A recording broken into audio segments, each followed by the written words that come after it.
Hello and welcome to the United Community Channel. My name is Jack and this is your latest Manchester United news. And I say it all the time and it remains to be true. We've got plenty to talk about tonight. As you can see on the title of the thumbnail, guys, Jim Ratcliffe is looking to sell Nice. So we're going to talk about that and what it may mean for Manchester United in the future, both good and bad. We're also going to discuss Erik Ten Hag, some, I suppose, damning reports coming out in the last maybe hour or so suggesting Manchester United are still talking to potential replacements for Erik Ten Hag as little as 2 or 3 days ago. So we'll see what that means for Erik Ten Hag. I want to talk a little bit about Mason Greenwood as well as some, I suppose, major updates in relation to a potential move away for him unfold over the last day or so. Report coming out that I want to touch on that Manchester United cannot spend more than 60 million on a single target this summer. And what does that mean for our transfer window in general? And finally, Bruno Fernandes. These reports with Manchester United, so we'll talk about that as well. But as always, guys, please do get your comments into the comment section below. Smash a like on the video if you haven't already done so as well. And subscribe if you're new to the channel. I think we are... we're about 80 people away, less than 80, I think about 70 people away from 10,000 subscribers. So if you're new, subscribe. But anyway, guys, I do want to start with the title of the video is in relation to Jim Ratcliffe and the fact that he is looking to sell Nice to comply with UEFA rules for European competition participation. Now, this comes down to what we're talking about in the past, that you can't have two clubs owned by the same person in the same competition. And as we know, Nice and Manchester United are both in the Europa League this year. So generally what happens is that the team who finishes higher in their respected league will remain in that competition and the other team will drop down to the next one down, which obviously is the Europa Conference. Now, don't worry. It's not going to affect us this season. Supposedly UEFA have said that you've got a 12-month grace period. And basically, this is the last time we're going to allow it. So basically, Jim Ratcliffe has got a rocket up his arse now and he needs to sell Nice and he needs to get it off his hands if he wants. Now, of course, he wants Manchester United in the Champions League. And I think an ideal scenario for him would be United Champions League, Nice Europa League. But you can't guarantee anything, you know. So, yeah, the opportunity there for him to sell is, is something that he is going to have to look into because, look, by all accounts, UEFA are not pulling, too many strings in relation to allowing him to do it. Let's see, the victory qualified United for the Europa League last season, and with it, questions over Sir Jim Ratcliffe's owner status at Old Trafford started circling. Under UEFA rules, 2 clubs under the same ownership cannot participate in European competitions. Of course, the matter was pretty much in non-news from the moment it sprang up, as RB Leipzig and RB Salzburg can attest to. However, it still needs some talks between the involved parties and UEFA to ensure all legalities were taken care of.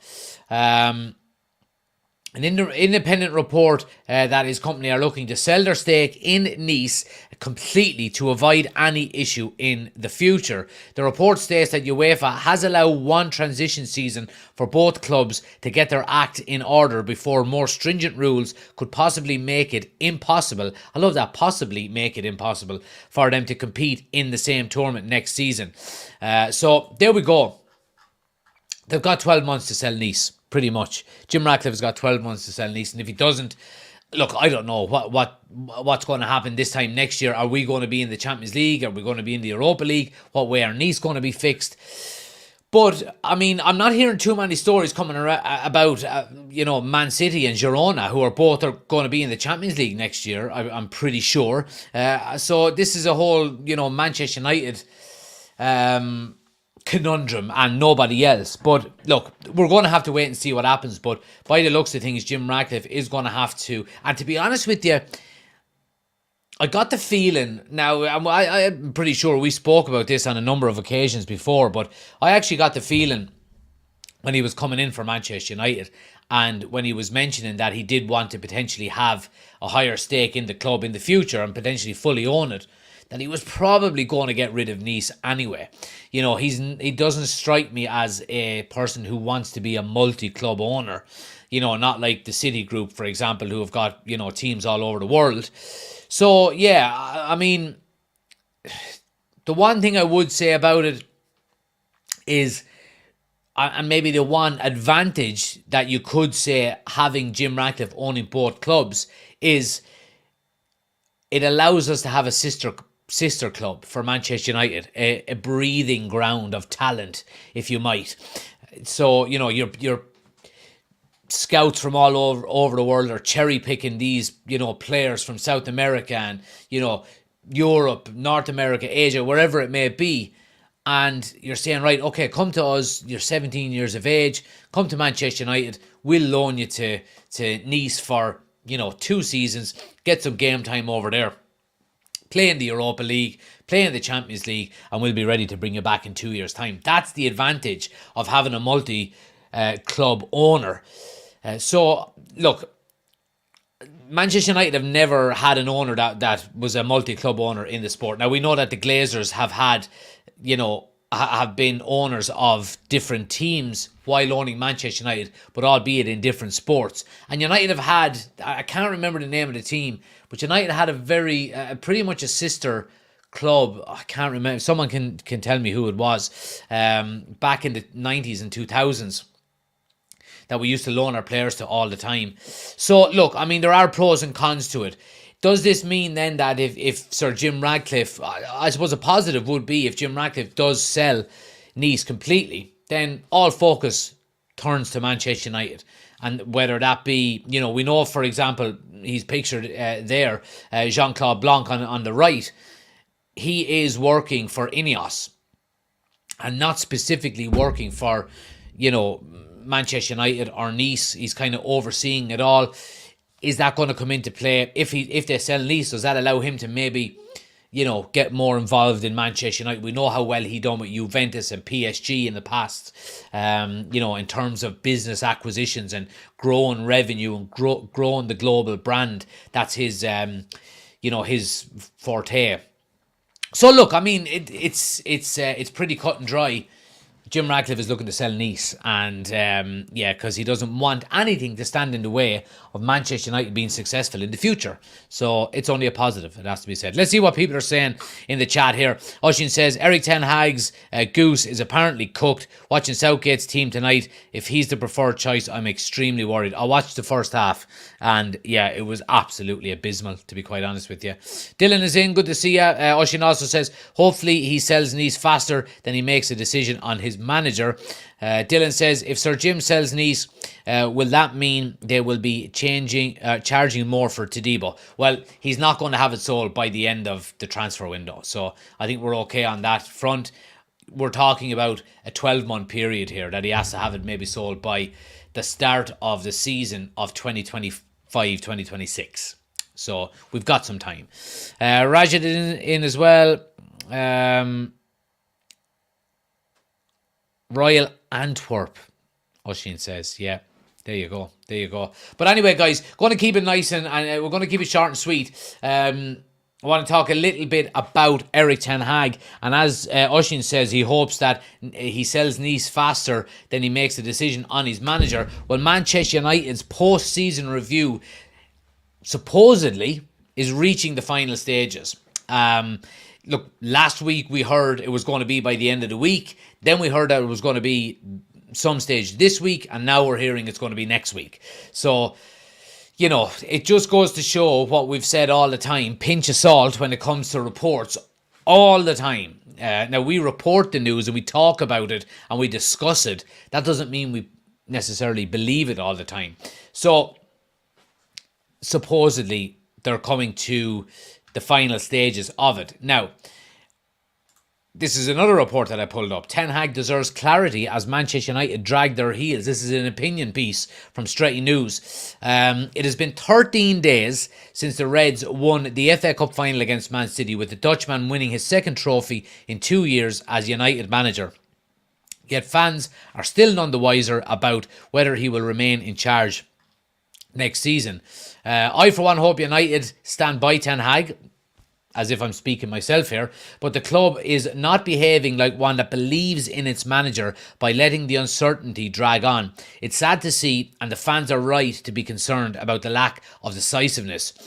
Does attracting new talent become more difficult if nobody knows who is going to be shouting instructions from the dugout next season? We spoke about that, didn't we, already? Some will say the board have done the right thing to wait for the dust to settle after the final, because a knee-jerk decision one way or another immediately after would have been wrong. Very Ed Woodward. And I do agree with that as well. I do agree with that. But it's almost been 2 weeks since our memorable day out at Wembley. If Ineos are still unsure about Ten Hag, surely that's the decision made, unfortunately. According to the Manchester Evening News, nothing is expected to be announced on Ten Hag's future today. Many suggested Friday was D-Day for Ten Hag, but there was no deadline given for this announcement. The Independent claims Gareth Southgate is a strong contender, but he will be in charge of England at Euro 2024 this summer, so perhaps the timing isn't right. Please make the timing not be bloody right for Gareth Southgate. There's a possibility United might give Ten Hag an extra few months in charge before pulling the trigger. Southgate's England contract doesn't expire until November, and his focus this summer is on Euro 2024. Finally, sources close to Australian News stated in the past that Southgate is a contender to take seriously, with the England manager having a good relationship with Sir Dave Brailsford. It is understood the cycling expert has leaned on Southgate for expertise when appointing managers at Nice.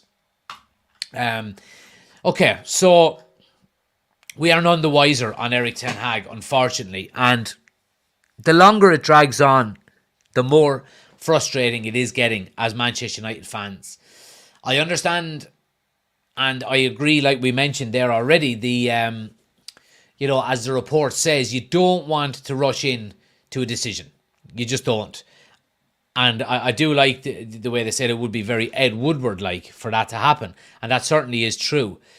However, what I'm concerned about more than anything else is, what must Erik Ten Hag be thinking? Erik Ten Hag is on his holidays for the last 2 weeks and he doesn't know whether he's going to be the manager or not.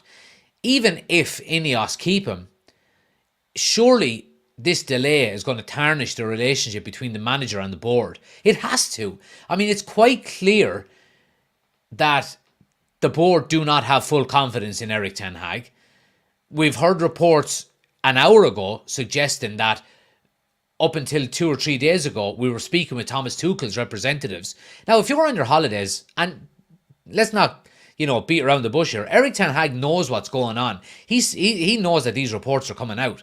And if you're reading these reports about, someone taking over a job that you haven't been sacked from yet, surely that's going to tarnish the reputation or the relationship between Erik Ten Hag and the board. So does Erik Ten Hag walk away? I think he's a man of principle and a man of pride, so I wouldn't write it off. But I've been really disappointed with how Ineos have let this drag on for so long.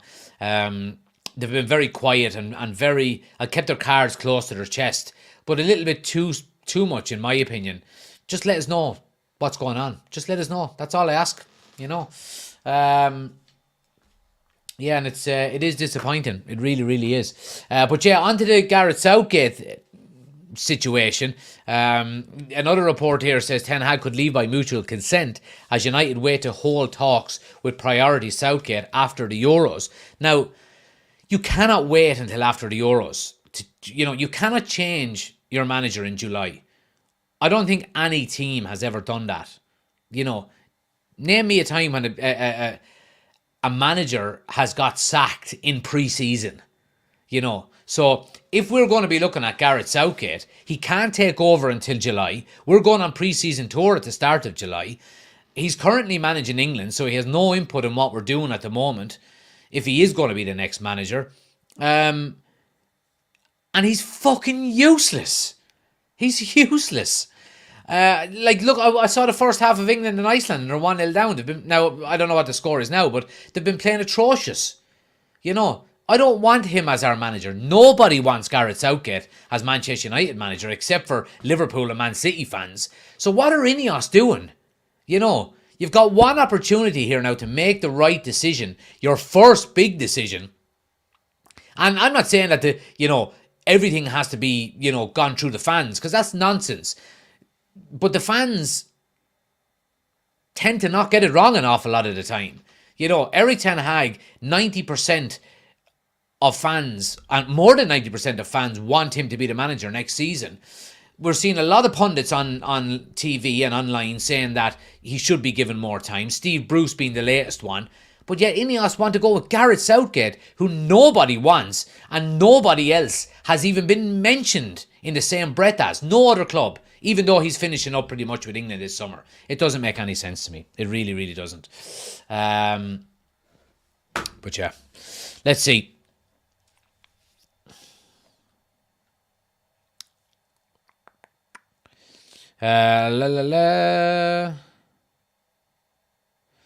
Makes me wonder if there is a review, says Ben. Dylan says they're holding back on the decision on Erik ten Hag because they want to wait for Southgate to discuss after the Euros. He also says if Southgate doesn't win the Euros, don't get him in. Don't get him in anyway. Don't get him. I don't give a shit if he wins the Euros. I don't want him at all. The Gypsy says, best luck on the channel, pal. Yes, I keep Ten Hag till at least January. See how he gets on. But I do believe in 2 years from now, Man United with Ten Hag will be better in time. I agree. Absolutely, I agree. And Oshin says, seems Ineos want a yes man. Southgate is the man. Barada et al. Will go off and buy their players and get a nodding dog in. Yeah, there you go. Well, that sounds like what they're planning anyway. But I just don't get... I don't get why they don't just stick with him. Take the pressure off themselves, in terms of making this decision. And again, I go back to it, not because the fans want it. Fans are the lifeblood of a club, but they don't make decisions. I think you can have fan board or fan, like the 1958 and all these kind of fan-led organisations, should be part of the discussion. But it's not their job to make big decisions. So you've got one thing to do here. You can appease the fans quite easily as a new ownership coming in and say, we're sticking with Erik ten Hag for another year. By the time January rolls around, if he's not doing so well, then we can say he'll leave at the end of the season. If he is doing well, we can offer him an extension on his contract. And that just takes the pressure off of Ineos straight away, and it's a win-win for them. And like I said a couple of days ago, I think if they do that, the pool of managers available next summer will be better. You'll be expecting Xavi Alonso to be available. Xavi from Barcelona is taking a year out. Dare I say it, Ancelotti will be finished his contract at Real Madrid. So there will be better options, in my opinion. So just stick with him for another year. That's what I would say. John says, do they want to push him and walk? Terrible treatment of a manager. It is. I mean, if Erik ten Hag gets sacked after winning 2 trophies in 2 seasons, getting us to 3 cup finals, getting us back into the Champions League in season 1, with very limited resources, and having to deal with Sancho, Greenwood, Ronaldo, Rashford, Maguire, the club being sold. I mean, fucking hell. Yeah, I think he'll be one of the worst treated managers I think we've ever had. Let's see. Neverworld says, evening folks, Jim's a prat. Ineos are useless as the club doesn't have 2 in-line tyres, a chain and pedals, and eat my own third, then watch Southgate in the dugout. Dylan says, give Erik ten Hag time, like he's a incredibly good manager, good at developing youth. Okay, he's made some bad signings, but he didn't want some of them, like Mount. He didn't want the Glazers bought him. Yeah, I mean, and no manager gets all of their signings right. I mean, Ferguson signed Jemba. So, there you go. Neverworld says, I'd rather eat my own third than watch Southgate in our dugout. That's what I was supposed to say. I picked up on that.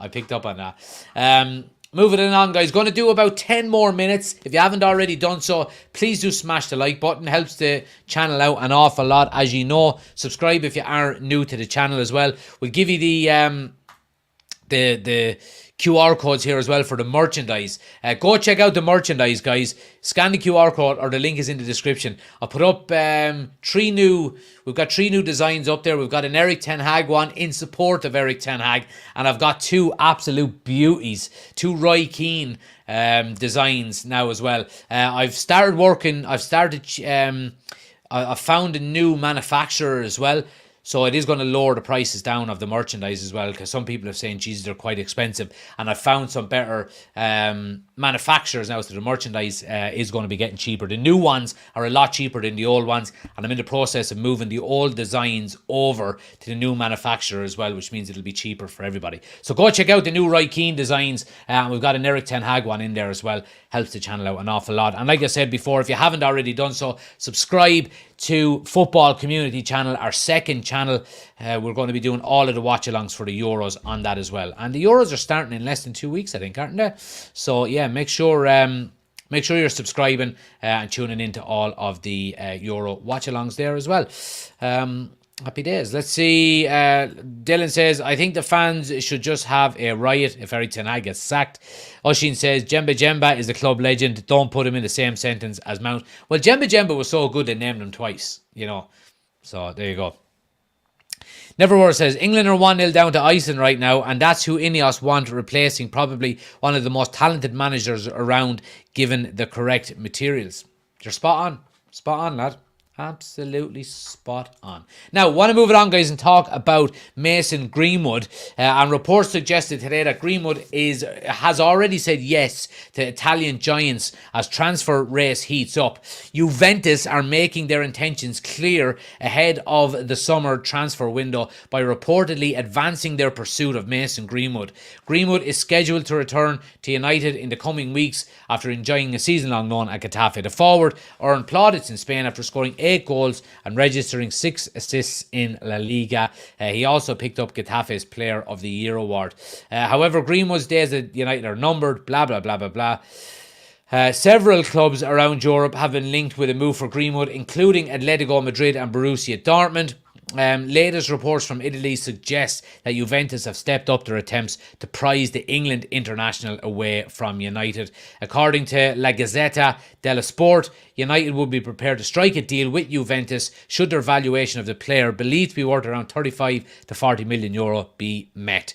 And Greenwood supposedly has already said yes to a move there. So look, I mean, Mason Greenwood look, I've said it before, I think his time at Manchester United is drawing to a close, and I think it's the right decision. I think it's the right decision for Greenwood to go to somewhere like Italy. There probably won't be there definitely won't be as much scrutiny in Italy than there would be in England for him. And it's the right move for Manchester United. We're getting some pure profit into the club, given the fact that he's an academy graduate and we never paid anything for him. So it's pure profit. And I think it's a good move.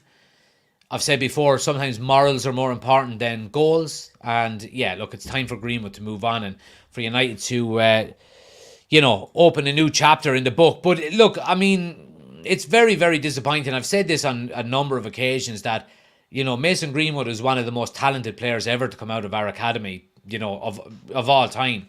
He's right up there. And I think he will go on to do really, really well wherever he plays. I really do. But, like I said before, that doesn't mean I want him back at Manchester United. Is there a case where, are United working on a deal behind the scenes for, Juventus? Like, could you say to Juventus, we'll have, Dylan says it as well there, just as I'm saying it. Is there a swap deal potentially on? If you're saying to Juventus, you want Mason Greenwood, right, well, we'll swap Bremer for you, and that's the kind of deals that need to get done this summer. It really is. And, Mason Greenwood's time is up at Manchester United. It's pretty clear, isn't it? Let's see what you guys are saying. Next Friday night, the Euro start. There we go. Buzzing. Next Friday night. Scotland are playing in the first one, aren't they? Scotland in Germany, isn't it? Sure, it's in Germany. Let's have a look. We'll be doing watch-alongs for him. Let's have a look here and see what watch-alongs we'll be doing. Next Friday. Yeah, Scotland, Germany at 8 o'clock. So we'll be doing a watch-along for that. Saturday night then we've got Hungary, Switzerland in the daytime. Won't be doing that. Spain and Croatia. That's at 5. I won't be able to do that one. Italy, Albania. Let me see. What have we got on Sunday? Because I'm obviously not going to be doing one every single day, so I have to kind of pick the best ones. Might give Saturday a miss, and then we'll do a watch along on Sunday for Serbia versus England. Although Poland and Netherlands are on at 2 o'clock as well. That'll be a right humdinger of a game. Then Monday we've got Austria and France on at 8 o'clock. That'll be a good one. Yeah, so there's going to be loads of watch-alongs coming, guys. Absolutely loads of watch-alongs coming. Like I said, if you haven't already done so, subscribe, Football Community Channel. All of the watch-alongs will be over there for the Euros. Link is in the description of the video. Go check it out. But yeah, let's see. What else are we saying here? Why are you skipping my chat, man, says Raja? Because most of it is nonsense, to be quite honest with you, lad.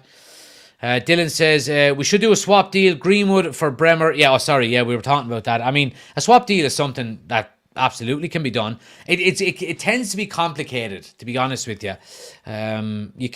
You have to get a transfer fee both ways pretty much, or, if it's going to be, if we're offering Greenwood, do we offer more money with Greenwood, or do they give us more money to get him, and so on and so forth? You need both players to agree to go to each club. Then you need both players to agree on wages and salaries and a contract and so on.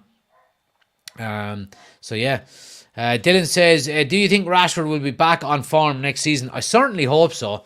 Because I don't think he's leaving this summer. I think he will be here to stay. He would cost too much for anybody to take him on. I really think that, between the transfer fee and the wages that he's currently getting at United. Ushin says, love the international watch-alongs. Ends up being food discussions. End up starving by the end of it. There you go. Has to be done. Well, when we don't have a dog in the race, then, our mind tends to wander a little bit. I want to finish up, guys, talking about Bruno Fernandes. Reports are not going away about Bruno Fernandes potentially leaving Manchester United.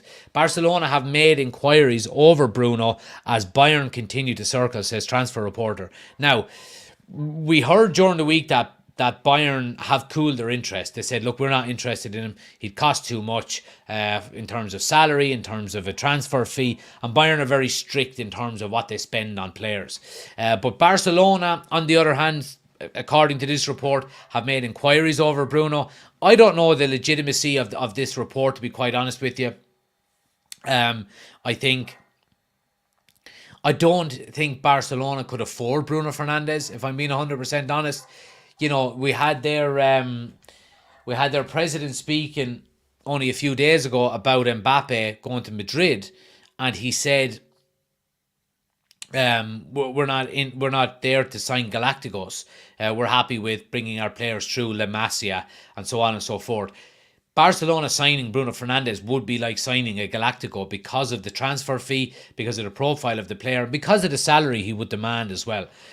I don't think Bruno Fernandes will leave Manchester United this summer. I think he's probably Bruno angling for a new contract. And I think we should give it to him. But again, we go back to the discussion we had a couple of days ago. How much money do you give Bruno Fernandes? Do you bring him up to Marcus Rashford's salary? Rashford is on about 340 grand a week. And if Ineos are looking to, curtail the salaries given out at the club now and bring it down and, come into, profit and sustainability and so on and so forth, then we can't be offering players that kind of money anymore. We really can't. And I think it was a big mistake by the old regime giving Rashford that kind of money. But I don't think Bruno will leave. I think he will sign a new deal at Manchester United inevitably. But yeah, I mean, as long as these stories are there, there's always a chance that he will go. Ben says, I don't think it's true, to be honest. Neverwhere says Barcelona can't afford a mix-up, never mind Bruno. The way Bruno talks, I don't think he will leave United at all. Yeah, look, I think Bruno wants to win at Manchester United more than anything else. And long may it continue, because we need Bruno Fernandes. I think there was a brilliant stat I seen online. Basically, Odegaard and Bruno's stats are near identical in terms of appearances, goals and assists this season. And Odegaard has had his best season ever and Bruno has had his worst. So you tell me whether we should be selling Bruno Fernandes or not. Bruno Fernandes is the backbone of this team. And he's the captain. And long may that continue. I'm a big Bruno Fernandes fan. And I hope he stays forever. Neverworld, sell Rashford, bring in 2 young or cheap but solid wingers and give Bruno Rashford's wages. I tell you one thing, man. Fucking United should be giving you a phone call. Get down to Manchester quick and sort that shit out. Oshin says, 100% reeks of agent leaks. Every club has been offered to distance themselves. Heard Arsenal are interested in Rashford. I'd let him off, to be honest. Yeah, but then he'd just probably going to be unbelievable at Arsenal, wouldn't he? And that would just break your heart. I couldn't listen to Arsenal fans. Can you imagine how Arsenal fans feel when we talk about Robin van Persie? Now, if Rashford goes to Arsenal this summer, which I don't think he will, but if he did, for example, and they won the league next year, we would never, ever, ever hear the end of it. I would rather sell Rashford to Liverpool, to be honest with you, because I think it would be funny and Rashford will get a lot of stick. I refuse to work in the office, mate. Jim won't be happy. No, he certainly won't. 250 max salary, no player bigger than the club, says the Gypsy Terrace. Spot on, man. Absolutely spot on. I agree with you. We need to have a cap. You could do, like we were saying before, like what's wrong with, having a base salary of 200 grand as your max and then everything else is incentivized. The more goals you get, the more you get paid. The more assists you get, the more you get paid. If you're a defender or a goalkeeper, the more clean sheets you get, the more you get paid. That's the way it should be, to be quite honest with you. But yeah, guys, look, like I said, if you haven't already done so, one more time, go check out the merchandise. We've got 2 new Roy Keane designs. Let's just say Baby is in one of them. So go check it out. I'm really happy with them. And we've got an Erik Ten Hag design as well in support of the manager. If it's something you're interested in, go check it out. Scan the QR code or the link is in the description. Use the code UCC at checkout so you can get 10% off as well. Make sure you're using it. Avail of the discount. Like I said, I've started working with a new manufacturer now, so the prices are lower on all of the new ones, and the older ones I'm in the process of transferring them over, so the prices will start to come down as well. I was quite new at the whole Shopify Printify game, but I've over the last few weeks I've been working to get the prices down. So go check it out if it's something you're interested in. As you know, it helps and supports the channel an awful lot. Ben says, ordered again today, Jack. Poor bank account. I seen that, Ben. I appreciate it, my man. Absolute legend. I think that's your 4th or 5th order now. So I really do appreciate it, man. Fair play to you. But yeah, guys, look, thanks for watching. I'll be back on Monday night, barring some breaking news. Hopefully, it's good news. If we hear something over the weekend, of course, I'll be going live for it. But if not, as always, I'll be back Monday night to discuss everything Manchester United. Let's hope we have some positive news before then. But if we don't, I'll see you Monday. Have a great weekend. Don't drink too much. I'll see you in a bit.